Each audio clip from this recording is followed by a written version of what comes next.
Okay, let's just jump right in. Picture this. You need to set up a serious, high-tech operation. I'm talking servers, comms, a whole command center, out in the middle of nowhere. The biggest hurdle you're going to face is that it's just incredibly difficult. It can take months of painful construction. But what if you could just drop it all in place, ready to go? Right, because before you can do anything useful, run analytics, secure a site, heck, even just flick on a light switch, you need the absolute basics. You need power, you need internet, and you need a secure, climate-controlled space to work. And normally, just getting that foundation laid is a massive, expensive construction project. It's the ultimate bottleneck. And this is exactly where the RIOS pilot standard comes into play. It's designed as this really elegant, totally prepackaged solution to that exact problem. And honestly, their official tagline kind of says it all. It's built to be your anchor, to give you permanent sovereignty in any environment you can think of. So what is this anchor, really? Well, it literally just shows up on a flatbed truck. At its core, it's a modified 10-foot high-cube shipping container. So yeah, small enough to fit into a regular parking space, but it is absolutely crammed with technology. Now, the key thing to get here is that this is what's called a Tier 2 asset.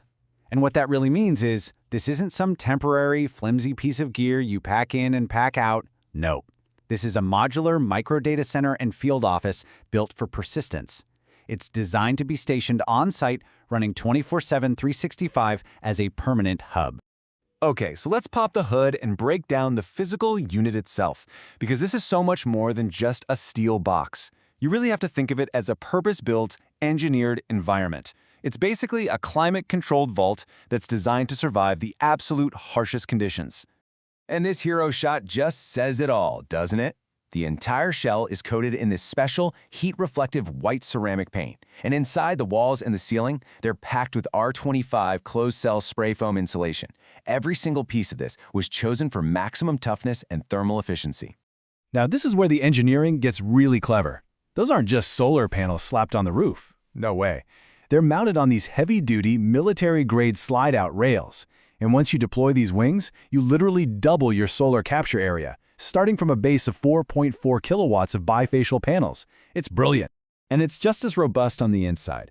You've got a biometric steel entry door, a secure grate on the window, there's a partitioned workspace. And this is important. It's not just a server closet. It's a fully compliant, conditioned field office under OSHA requirements, so a site manager can actually work in there. It's even got a storage vault for docking and charging smaller portable units. And then at night, it just becomes this beacon, a literal safe haven in the middle of the dark. You see that telescoping mast? That thing shoots up 20 feet in the air, and it's your platform for long-range communications. Think LoRaWAN, giving you this massive connectivity bubble that can stretch for miles. Okay, so that's the shell. Super tough, right?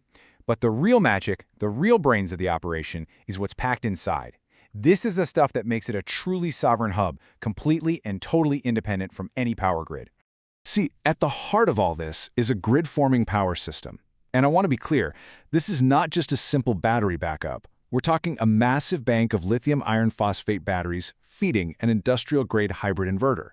This system literally creates its own stable 120/240-volt split-phase grid, powerful enough to run heavy equipment like welders or water pumps.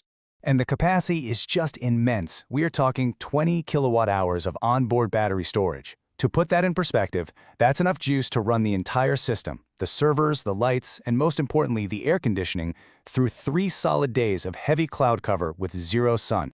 And this right here is why that is so critical. That 9,000 BTU mini-split air conditioner is absolutely non-negotiable. It's what guarantees 99.99% uptime for all the sensitive servers inside. So when it's a scorching 120 degrees Fahrenheit outside, that server rack is just humming along at a perfect, steady 68 degrees. And that climate control is basically the bodyguard for the brains of the whole operation. This isn't some off-the-shelf desktop. It's a ruggedized Dell PowerEdge server running an Intel Xeon processor, and this is the game changer, an NVIDIA A2 Tensor Core GPU. This thing is built for running serious artificial intelligence, full throttle, 24/7. So you take all that raw power, all that insane computing muscle, and you connect it back to the person on the ground. This is the command center. You've got a clean, cool office where a site manager can monitor everything from satellite imagery to real-time security feeds, all being processed by the servers humming away right behind them.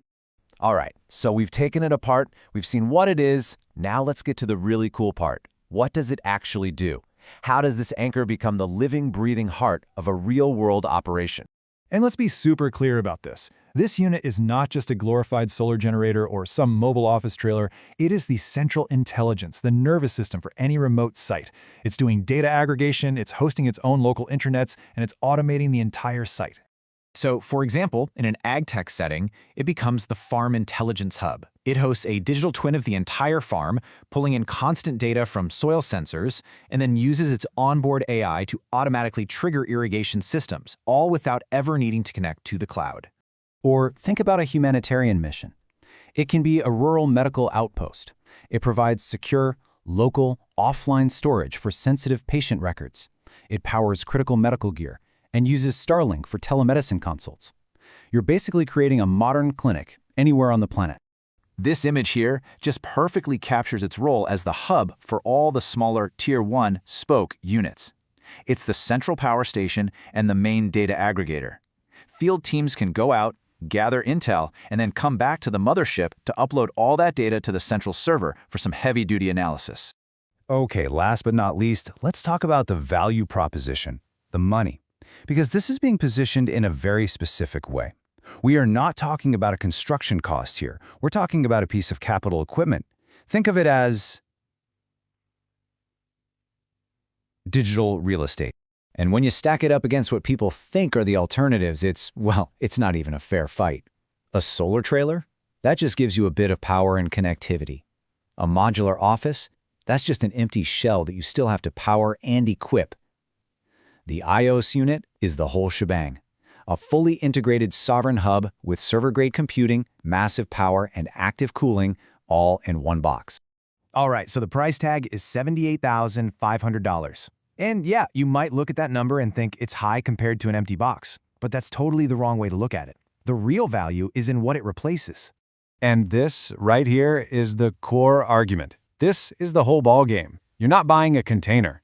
You're buying your way out of a 6-month, $100,000 plus construction nightmare.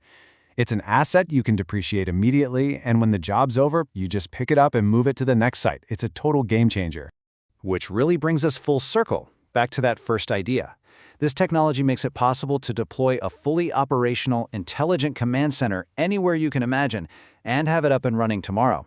So the only real question left is, where would you put yours?